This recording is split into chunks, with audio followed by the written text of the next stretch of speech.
Bienvenidos a Mesa de Diálogo, el espacio de encuentro de Rosario3.com. Hoy nos visita Oscar Mongelat, meteorólogo, egresado de la Fuerza Aérea Argentina. Hace 40 años que te dedicas al estudio del cielo. Que hace, muy pocos meses, en noviembre, Oscar, vos estuviste hablando con Rosario3.com y anticipaste un fenómeno, la tempestad del polvo. Nosotros lo titulamos así, vos lo denominaste así. Fue un día que la ciudad se llenó de un polvo amarillento y la idea fue que se comentó muchísimo porque habías logrado anticipar esta situación. ¿Es la tarea del meteorólogo esa, anticiparse, prever? ¿Y cuáles son las otras, alcances que tiene la meteorología? Antes que nada, muchísimas gracias por haberme invitado.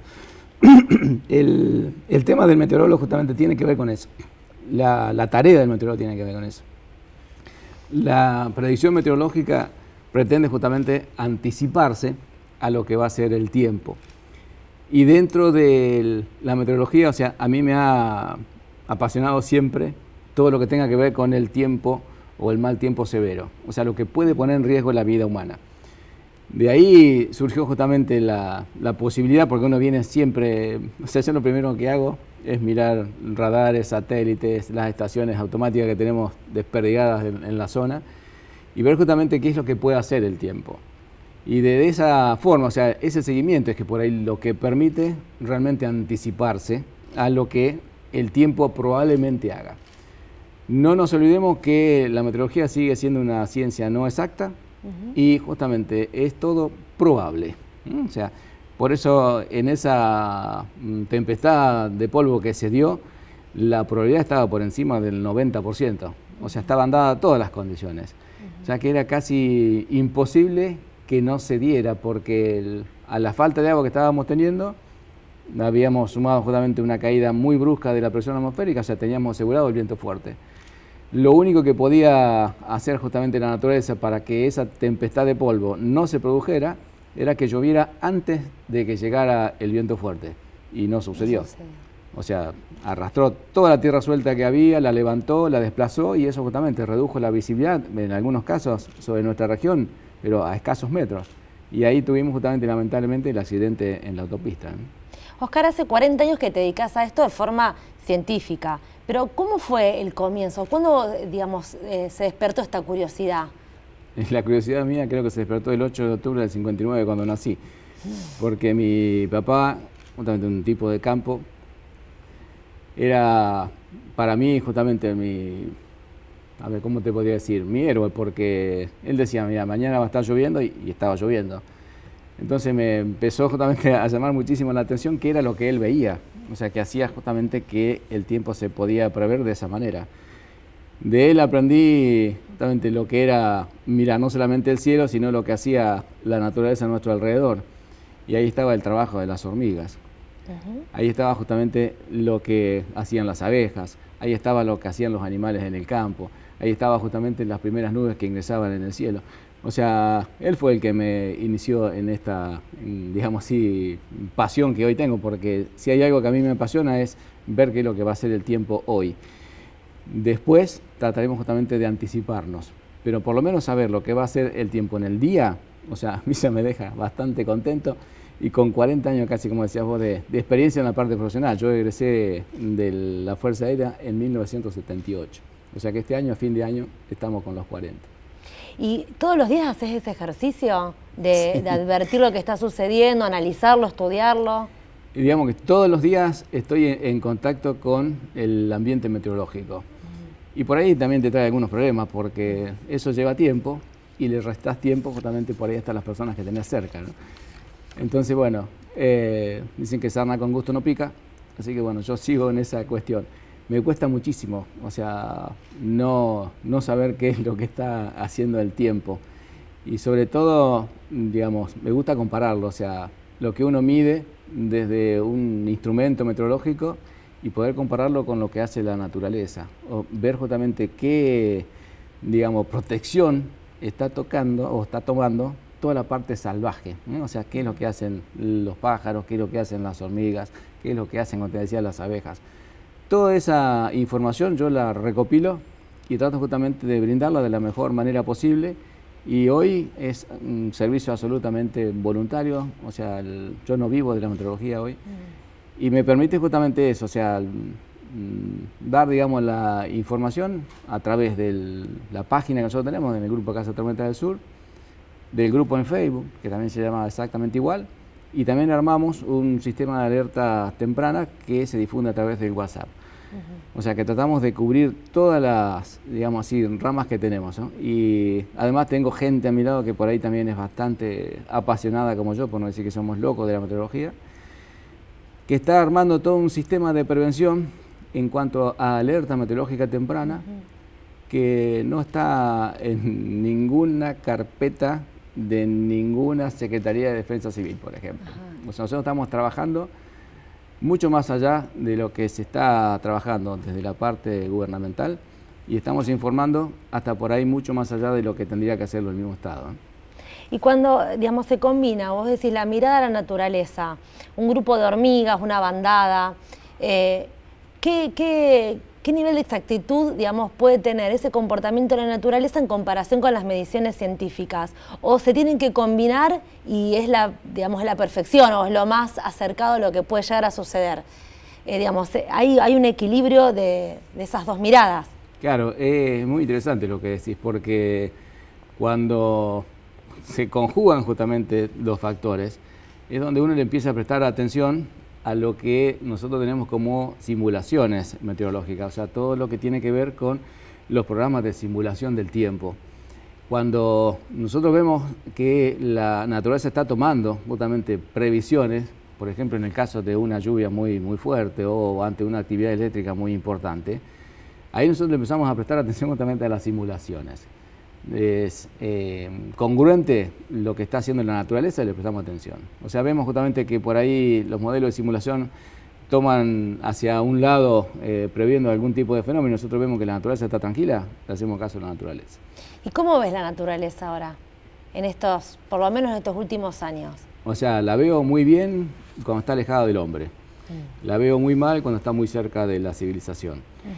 Lamentablemente, como civilización humana, estamos tratando muy mal a quien justamente nos cobija, nos transporta y nos alimenta, que es la Tierra, ¿no? O sea, nuestro planeta. Más lejos está la naturaleza del hombre, mejor se comporta, está mucho más sana, mucho más tranquila, pero apenas llega justamente la proximidad del hombre, la naturaleza tiembla.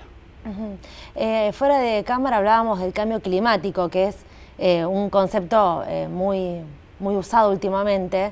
Hay varias teorías al respecto que me gustaría saber cuál es tu opinión. O sea, hablando de esta tierra que vos decís un poco maltratada por el ser humano, ¿qué relación le encontrás con esta concepción del cambio climático? ¿Existe, no existe? En realidad hay un cambio. Y francamente, o sea, yo como ser humano primeramente estoy perfectamente tranquilo de que cambie. O sea, si el mundo no cambiara estaría muerto, ¿no? O sea, lo que está haciendo justamente es un cambio muy importante, como lo ha venido haciendo siempre. O sea, la Tierra se readecúa a un montón de situaciones que nosotros como seres humanos desconocemos.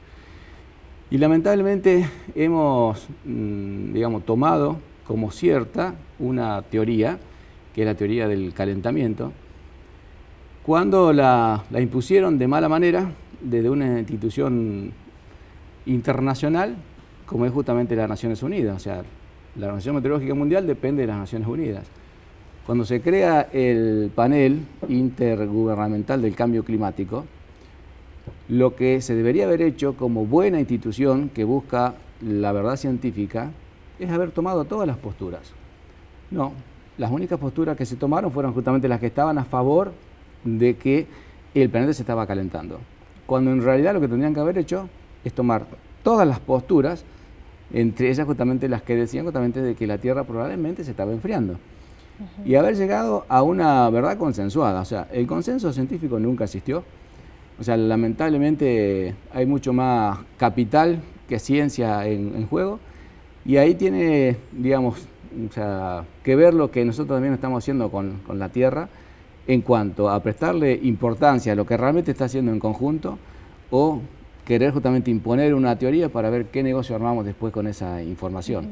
Y para vos, digamos, teniendo en cuenta digamos, estas posturas, la Tierra se está enfriando, se estaría enfriando. Si nosotros tomamos en cuenta que la mayor masa continental está en el hemisferio norte y cada vez los inviernos justamente en el hemisferio norte vienen sufriendo inviernos más rigurosos, nevadas cada año históricas, porque Rusia, que es justamente un país que continuamente está casi cubierto de hielo, hoy están recibiendo, o sea, días de nevadas que las están calificando como históricas.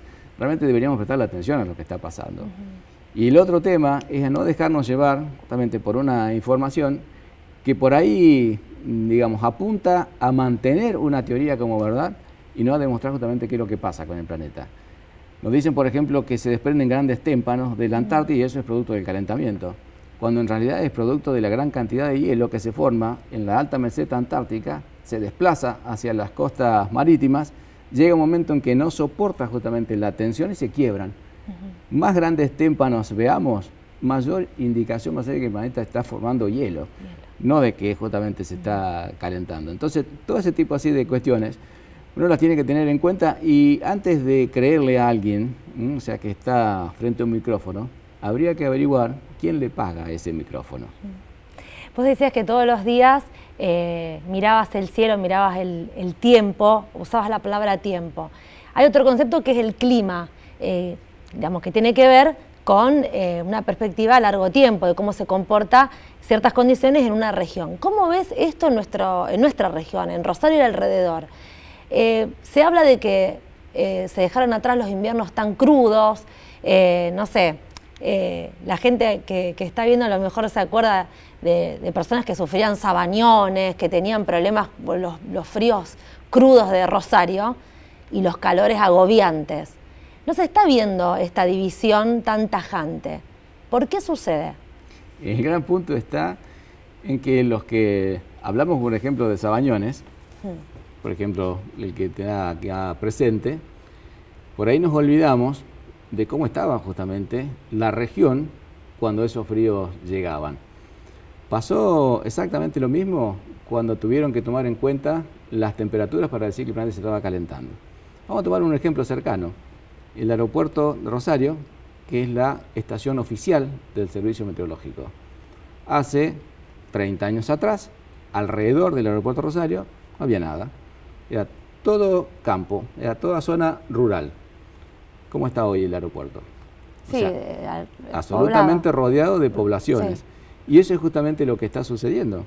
Nosotros nos olvidamos de que hay zonas rurales que siguen soportando justamente heladas como hace 50 años y que no tiene nada que ver la temperatura, digamos, oficialmente tomada con la temperatura que realmente está sucediendo en donde realmente no hay la urbanización que nosotros tenemos. Y esa es una de las cosas a tener en cuenta. Y el otro punto es justamente que a nivel mundial hicieron exactamente lo mismo. O sea, nunca corrigieron los termómetros que quedaban metidos dentro de zonas urbanas como para saber justamente, ¿no es cierto?, si realmente toda esa edificación estaba ejerciendo un efecto positivo, o sea, estaba levantando las temperaturas o no. Y sabemos que sí. Las famosas islas de calor, como se denominan ahora a las ciudades, siguen estando. O sea, mayor es el núcleo urbanizado, más es la temperatura justamente que se logra. Y lo estamos viendo. O sea, nosotros a veces tenemos en el campo, tenemos una estación propia en el campo. O sea, cuando llega la noche, ¿qué sucede en la ciudad? La temperatura en el verano no desciende. No. Y justamente no desciende por la cantidad de cementos, de artefactos que están tirando calor al medio y todo. En cambio, en una zona rural que se empieza a ventilar, de la máxima a una temperatura agradable, no pasan más de 3 horas. En cambio, en las ciudades, normalmente una hora de calor puede ser mortal. Y, por ejemplo, esta sequía que está atravesando ahora la provincia, ¿a qué responde? ¿Es normal o es producto del hombre también, de la mano del hombre? No, es absolutamente normal. O sea, en este punto, el tema, ¿no es cierto?, de la presencia de un fenómeno de la Niña está absolutamente verificado, podríamos decir, y es uno de los grandes problemas. Nosotros con la sequía no podemos hacer nada. O sea, con el exceso de agua se puede llegar a hacer algo justamente porque se puede llegar a controlar. En cambio, con la sequía no podemos hacer absolutamente nada. O sea, estamos más desprotegidos todavía con una sequía, o sea, por los efectos económicos que provoca, o sea, porque ya hay una pérdida de casi del 60% de la producción agrícola, con lo que hace justamente un exceso de agua. Un exceso de agua hasta se puede manejar, pero con la sequía no podemos hacer absolutamente nada. O sea, solamente rezar para que llueva, y se ve que últimamente no tenemos buen contacto con Dios porque no nos está haciendo caso. No escucha. ¿Qué de estas estaciones meteorológicas caseras? Son abundantes, hay mucho material, información que está en las redes sociales disponible. ¿Son certeras, son seguras, confiables? En realidad la mejor estación es siempre la estación manual, o sea, la que es operada por observadores meteorológicos y tienen instrumentos calibrados. Luego vienen justamente las estaciones meteorológicas automáticas. Nosotros cariñosamente le decimos ESMA, o sea, por la abreviatura. Eso tiene que tener, para que sea un dato confiable, estar instalada confiablemente.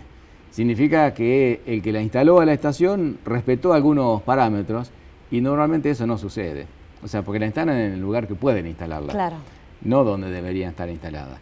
Y ahí hay algunas falencias que, digamos, por ejemplo, algún dato de temperatura se dispara porque no tiene una buena cobertura de sombra. O sea, hay que recordar que las temperaturas se toman a la sombra. O sea, cada vez que nosotros escuchamos un dato de temperatura, ese dato de temperatura está tomado dentro de un ambiente que está controlado. O sea, está a la sombra y está ventilada esa temperatura o el termómetro.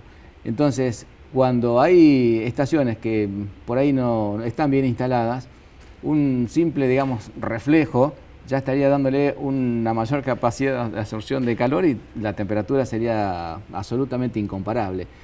Yo lo que realmente, digamos, agradezco es la cantidad de gente que se está interesando en brindar un dato, porque un dato meteorológico es importantísimo. Desde nuestro grupo, o sea, el grupo Casa Tormentas del Sur, hace casi ya 12 años que estamos batallando para que se instalen en todos los pueblos estaciones meteorológicas automáticas. Hemos logrado bastante porque tenemos muchísimas más estaciones que el Servicio Meteorológico Nacional en el sur de Santa Fe. La primera fue la estación meteorológica de Chavás. Y Chavás fue la primera localidad que tuvo un sistema de alerta meteorológico temprano sencillo. O sea, todavía Rosario está esperando. Y para las personas comunes y corrientes que no tenemos idea, digamos, de la meteorología, ¿qué pronóstico nos recomendás? Jugate. ¿El mejor pronóstico? Sí. Es el que puede elaborar uno mismo. Por eso, esa también es otra batalla, que nosotros buscamos que la gente se interese por el uso de las herramientas que hoy hay en Internet mismo, donde podés buscar un montón de información y trasladar esa información. Pero también hay otro punto. Nosotros hemos dejado de lado que somos una estación meteorológica completa, autónoma, y te diría que casi perfecta. O sea que yo puedo saber si va a llover, ¿qué tengo que hacer para saber? Primero, no solamente puedes saber que va a llover, sino puedes saber hasta el tipo de tiempo que va a ser. Por ejemplo, cuando comienza un estadio de mal tiempo, lo primero que se empieza a notar es una caída en la presión atmosférica. ¿Cómo lo registra nuestro cuerpo justamente a ese evento? ¿Cómo se da cuenta el cuerpo que la presión está bajando? Primero porque empieza a molestar la cabeza. O sea, nosotros empezamos a sentir un malestar de cabeza. Si la presión cae muy rápido, no solamente se siente un dolor de cabeza, sino que se pueden sentir mareos. A ese mareo se le suma una especie de descompostura de estómago. O sea, se nos empieza a revolver la panza. Si nosotros empezáramos a prestar atención ya a esos síntomas, inmediatamente saldríamos a mirar el cielo. Y tal vez lo que hacemos es ir a tomar una pastilla porque nos sentimos mal. Entonces, bueno, por ahí nos hemos desacostumbrado a, digamos, tomar en cuenta las señales, o sea, que nuestro organismo nos da, porque estamos preparados justamente para anticipar el tiempo. Cuando va a haber una tormenta muy fuerte, lo que se necesita es mucho vapor de agua. ¿Cómo sabemos ese dato? Y porque la transpiración nuestra no se evapora. O sea, estamos pegajosos, o sea, estamos rodeados de gotitas de agua en el cuerpo que no se evaporan. Ese es otro dato. Y bueno, el otro punto, las temperaturas elevadas las sabemos. Bueno, todo eso es ese combo, digamos así. O sea, es justamente lo que hace la naturaleza, o sea, de estudiarlo a ese combo. ¿Por qué las hormigas pueden predecir tan bien el tiempo? Nosotros hemos visto anticipos de tiempo de hasta 7 días con las hormigas. ¿Qué hacen? Ustedes recuerden que las hormigas son insectos nocturnos, o sea que es muy raro verlas trabajar de día. Claro. Entonces, bueno, cuando empiezan a trabajar de día, por algo es que están trabajando. Están anticipando justamente el trabajo que no van a poder hacer cuando, por ejemplo, tengan el terreno húmedo. O sea, entonces empiezan a preparar su colonia para que no les falte alimento, ¿no? Tienen que alimentar el hongo de la cual se alimentan. Entonces, cuando nosotros empezamos a ver trabajo de hormigas en horario diurno, vemos justamente el horario en que lo hacen. Cuando empiezan a trabajar a la nochecita, ahí justamente estamos esperando un cambio de tiempo por allá a 7, 8 días. El tema es cuando empiezan a trabajar, por ejemplo, cuando hace mucho calor. Las hormigas no están preparadas para soportar la radiación ultravioleta. Entonces, cuando tienen mucho trabajo, muchas obreras van a morir. ¿Por qué justamente la reina manda a que varias de sus obreras pierdan la vida? Pues justamente tienen que trabajar para mantener la colonia. Entonces, a mayor tiempo, digamos, durante el día, más cercano está el cambio de tiempo. ¿Cómo sabemos si va a ser muy fuerte? Por la cantidad de hormigas que hay en el camino. O sea, más hormigas obreras están trabajando, o sea, que pululan, digamos, en el camino, más importante va a ser la tormenta. Y hasta podemos saber si va a llover mucho o no, viendo lo que hacen justamente alrededor de las bocas de sus hormigueros. Cuando empiezan a levantar esa especie de terraplén alrededor de los hormigueros, están esperando mucha precipitación. Y más precipitación todavía se puede esperar cuando las hormigas levantan sus nidos y los llevan a los árboles. O sea, cuando salen de la tierra y buscan lugares altos, esperemos inundaciones. O sea, ¿cómo saben las hormigas? ¿Qué información tienen? Y pues detectan cambios en el campo magnético. O sea, todo cambio de tiempo, primeramente hay un cambio eléctrico. Y a partir de ahí, justamente todos los animales que están en contacto con la tierra lo perciben. Oscar, y para terminarte, digamos, vos no estás promoviendo esto de estar mirando la naturaleza, sobre todo las hormigas, y es muy curioso porque estamos muy pendientes del servicio meteorológico en internet, en los canales de televisión. Hay como una especie de atadura, si se quiere, o dependencia. Lo vemos, lo tenemos. Todos los días, bueno, va a llover, no va a llover. ¿Vos pensás que eso es bueno para el ser humano, esta cuestión de estar tan pendientes de arriba? La verdad que no. O sea, no es bueno estar pendiente de otro. Pero sí estaría muy bueno que tomáramos justamente un poco de conciencia que un ratito de mirar el cielo es bastante bueno. Y simplemente que la naturaleza tiene señales. O sea, cualquiera que esté atento a las señales de la naturaleza, primero no lo va a sorprender digamos, el mal tiempo, menos aún lo va a sorprender un mal tiempo peligroso. O sea, es como que la naturaleza nunca pretende dañar, sino que antes avisa. Y hay un montón de avisos que nosotros no tenemos en cuenta. El servicio meteorológico, lamentablemente, o sea, tiene muchas carencias. Y la información justamente que se elabora, está elaborada en un lugar para todo el país, cuando debería haber centros regionales de meteorología que elaboren pronósticos mucho más localizados. En ese punto, hoy justamente la falta de información que tiene el servicio meteorológico hace que haya muchas fallas en los pronósticos localizados. Pero se estaba trabajando bastante bien en la parte climática, por ejemplo, o sea, de anticipar eventos climáticos antes que de tiempo. En ese punto se ha avanzado mucho más. Es, digamos, bastante notable por ahí las fallas que hay en el pronóstico a corto plazo. Claro. O sea, nosotros hemos visto fallas bastante groseras, digamos, en el tiempo, y lo peor de todo es que no lo modifican. O sea, por ejemplo, en un día soleado el pronóstico era justamente de lluvia. No sucedió. Siguen dando ustedes como por ahí, ¿no es cierto?, difusores, el pronóstico que dice que va a llover y el cielo está perfectamente limpio. O sea, ese es el tema. Es como que esperan hasta la próxima actualización para no seguir pasando vergüenza. Y la verdad que hay una falta muy grande de, digamos así, si se quiere, de perfección, ¿no? O sea, porque la meteorología es una ciencia en la cual la persona que está se debe apasionar, pero nunca se va a hacer rico en la meteorología. Bueno, Oscar, muchísimas gracias por sentarte aquí a esta mesa. Y a ustedes, gracias por estar del otro lado. Nos encontramos próximamente en otra mesa de diálogo.